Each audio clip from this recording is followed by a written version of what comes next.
three cells A, B and C of EMFs 2 volt, 3 volt and 5 volt respectively are connected in parallel to each other. तीन sales है A, B and C और तीनों के EMFs दिए गए हैं 2 volt, 3 volt और 5 volt. इन तीनों सेल्स को पैरेलल में कनेक्ट कर दिया गया है. their internal resistances are 5 ohm, 5 ohm and 1 ohm respectively. अब इनके इंटरनल रेजिस्टेंसेस भी दिए गए हैं ए, बी और सी के 5 ohm, 5 ohm और 1 ohm. Calculate the currents flowing through the cells A, B and C. तो देखो तीन सेल्स ड्रॉ कर लो और तीनों को पैरेलल में कनेक्ट कर लो कुछ इस तरह से. सेल ए, उसी तरह से सेल बी और उसी तरह से सेल सी, और इन तीनों को पैरेलल में कनेक्ट कर दो. तो ये पैरेलल कनेक्शन है इन तीनों का. मान लो कि ये तीनों ए और बी पॉइंट के अबाउट पैरेलल में कनेक्टेड है. इन तीनों का ईएमएफ लिख देते हैं 2 वोल्ट, 3 वोल्ट एंड 5 वोल्ट. उसके बाद इसका internal resistance 5 ohm, 5 ohm and 1 ohm कुछ इस तरह से दिया गया है.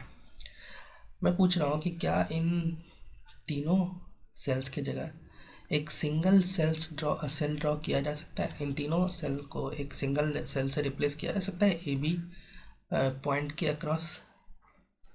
तो आंसर है यस. अगर इक्विवेलेंट ईएमएफ का कंसेप्ट यूज करो तो उससे तीन सेल को एक सिंगल सेल में कन्वर्ट किया जा सकता है. उसका ईएमएफ होगा ई इक्विवेलेंट और इसका इंटरनल रेजिस्टेंस होगा आर इक्विवेलेंट. देखो ई इक्विवेलेंट का जो वैल्यू आएगा पैरेलल कॉम्बिनेशन ऑफ सेल में तीन सेल के लिए होता है E1 by R1 plus E2 by R2 plus E3 by R3 divided by 1 by R1 plus 1 by R2 plus 1 by R3. इसकी वैल्यूज़ पुट कर दो. पहले E1 R1, तो ये E1 हो जाएगा और ये R1, तो ये आ जाएगा 2/5 प्लस उसी तरह से E2 R2 तो 3/5 प्लस सिमिलरली 5/1 डिवाइडेड बाय उसके बाद 1/R1 है ना 5, ये R1 का काम करेगा प्लस 1/R2, R2 का काम ये करेगा 5 plus 1/R3, R3 will be 1 ohm. तो जब तुम इसको ऐड करोगे तो ये ऊपर में आ जाएगा तुम्हारा 30/5 और नीचे में आ जाएगा तुम्हारा 7/5. तो ये जो आता है ये आता है तुम्हारा 30/7. और देखो 30/7 को जब तुम सॉल्व करोगे तो ये एग्जैक्टली आएगा तुम्हारा 4.28. हम इसको अप्रॉक्सीमेटली ले लेंगे 4.3 फॉर कन्वीनियंस, है ना, आसानी के लिए हम 4.3 यूज करेंगे. तो देखो ये जो आया है तुम्हारा ई इक्विवेलेंट आया है. ठीक है, ई इक्विवेलेंट की वैल्यू आया है और एक्चुअली जो हमें निकालना है, हमें वो निकालना है वी ए बी, है ना. ए बी के पॉइंट के अक्रॉस कितना पोटेंशियल है तुमको निकालना है वी ए बी, और निकाला है तुमने ई इक्विवेलेंट की वैल्यू. अब जल्दी से मुझे ये बताओ कि ऊपर वाला फिगर भूल जाओ, नीचे वाले फिगर पे ध्यान दो. नीचे वाला जो फिगर है ये बताओ ये ओपन सर्किट है या क्लोज सर्किट. तो ये तो क्लोज सर्किट है ही नहीं, तो इसमें करंट फ्लो करेगा ही नहीं. इसमें करंट जो होगा वो ज़ीरो होगा. इसका मतलब इस रजिस्टर से कोई भी करंट फ्लो नहीं करेगा. और ओम्स लॉ लगाओगे V=IR, तो क्योंकि I की वैल्यू ज़ीरो है तो फिर इसका मतलब क्या है कि V जीरो होगा. इस रजिस्टर के अक्रॉस कोई भी पोटेंशियल डिफरेंस नहीं आएगा, है ना. Voltage across resistor is zero और वोल्टेज अक्रॉस ज़ीरो होगा रजिस्टर के अक्रॉस. इसका मतलब है कि VAB is actually equal to E equivalent. देखो सारा का सारा वोल्टेज जो है ये सेल के अक्रॉस ही यहाँ पर आएगा, रजिस्टर के अक्रॉस कोई भी वोल्टेज नहीं आएगा. तो VAB equals to E equivalent आ जाएगा इक्वल टू 4.3 वोल्ट. ये VAB जो है इसको लिख सकते हो VA माइनस VB. अब तुम एक काम करो यहाँ पर कि VB की वैल्यू को ज़ीरो ले लो. ये जो VB है ना इसकी वैल्यू तुम ज़ीरो ले लो, तो ये VA का वैल्यू यहाँ से तुमको मिल जाएगा equals to 4.3 volt. This gives you कि वी ए जो है उसकी वैल्यू कितनी है 4.3 वोल्ट। तो देखो बी की वैल्यू का जो पोटेंशियल है ये ज़ीरो ले लो, तो इसका मतलब है कि देखो यहाँ का पोटेंशियल ज़ीरो, यहाँ का भी ज़ीरो और यहाँ का भी ज़ीरो, और ए का पोटेंशियल यहाँ पर 4.3 वोल्ट। इसका मतलब यहाँ का भी पोटेंशियल 4.3 होगा, यहाँ का भी पोटेंशियल 4.3 होगा और यहाँ का भी पोटेंशियल 4.3 होगा। बस पोटेंशियल अगर तुम सभी पॉइंट्स के निकाल लोगे तो फिर करंट बहुत आसानी से तुम सर्किट में बता सकते हो। अब देखो तुम ना कुछ और पॉइंट्स के पोटेंशियल बताओ।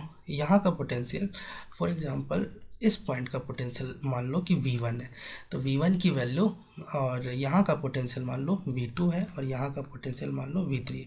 बस V1 V2 V3 बस निकाल दो, तुम्हारा काम बन जाएगा। तो सबसे पहले हम निकालते हैं V1। देखो ये 2 वोल्ट वाला जो सेल है उसका पॉजिटिव टर्मिनल का पोटेंशियल कितना है 4.3, तो नेगेटिव टर्मिनल का पोटेंशियल है V1। तो नेगेटिव टर्मिनल का पोटेंशियल जो होगा वो कितने से कम होगा, तो 2 वोल्ट से कम होगा। तो V1 जो होगा वो होगा 4.3 माइनस 2, और ये इसकी वैल्यू आ जाएगी तुमको 2.3 वोल्ट। तो देखो V1 की वैल्यू यहाँ पर तुमको मिल गया 2.3 वोल्ट मिल गया। अब देखो 5 ओम का जो ऊपर वाला रजिस्टर है उसके अक्रॉस पोटेंशियल डिफरेंस कितना होगा, एक साइड 2.3 वोल्ट है और दूसरे साइड 0 है, तो 5 ओम के अक्रॉस पोटेंशियल डिफरेंस 2.3 माइनस 0 होगा, और 2.3 minus 0 is the potential difference across 5 ohm resistor अपर।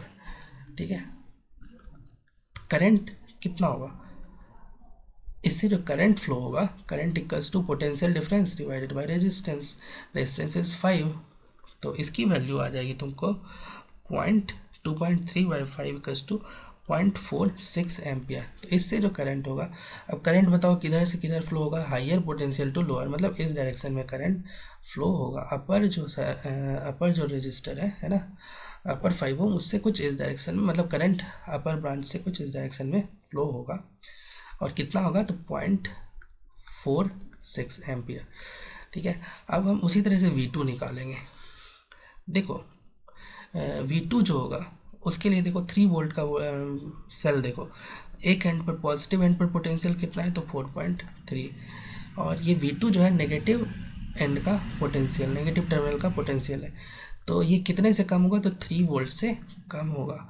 तो 4.3 माइनस 3 कर लो तो ये तुमको मिल जाएगा 1.3 वोल्ट, ये V2 की वैल्यू मिल जाएगा, ये हो जाएगा 4.3 वोल्ट। ठीक है, V2 का वैल्यू मिल गया। अब देखो ये बीच वाला जो 5 ओम रजिस्टर है उसके एक एंड पर पोटेंशियल 4.3 वोल्ट, दूसरे एंड पर पोटेंशियल 0, तो टोटल पोटेंशियल डिफरेंस कितना हो गया 4.3 माइनस 0। ठीक है, तो करंट जो होगा, ठीक है, ऊपर वाला करंट को मैं बोल देता हूँ I1। ठीक है, और तो ये I2 ले लेता हूँ इसको, ये जो I2 करंट फ्लो होगा इससे, I2 की वैल्यू होगी 1.3 डिवाइडेड बाय रेजिस्टेंस 5। ठीक है, इसकी वैल्यू आ जाएगी तुमको 0.26 एम्पियर।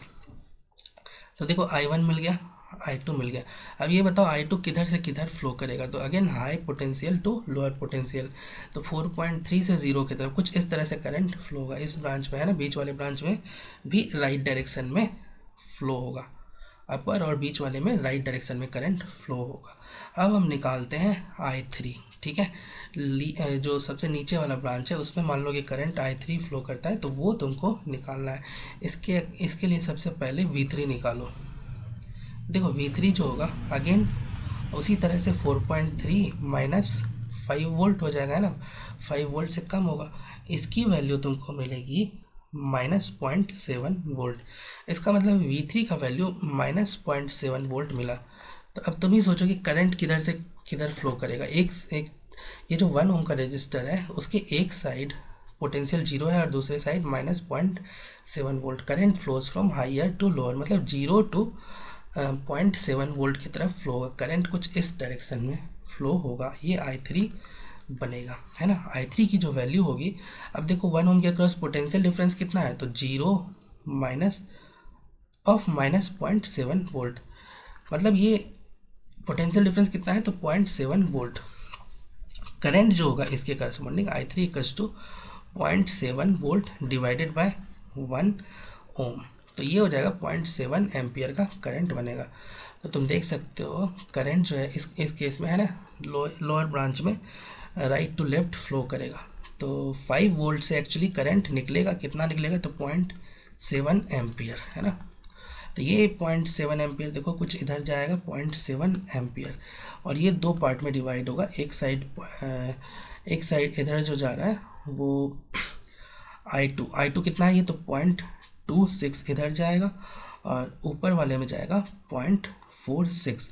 तुम किरचॉफ्स लॉ लगा के देख भी सकते हो कि 0.7 जो है ना इज़ इक्वल टू 0.26 प्लस 0.46, मतलब I3 जो होगा वो बेसिकली I2 और प्लस I1 की वैल्यू के बराबर होगा। और यहाँ पर थोड़ा सा अप्रोक्सीमेशन हमने यूज किया था, याद करो शुरू में, तो इसलिए जो है अप्रोक्सीमेटली ये इक्वल आएगा लेफ्ट हैंड साइड और राइट हैंड साइड।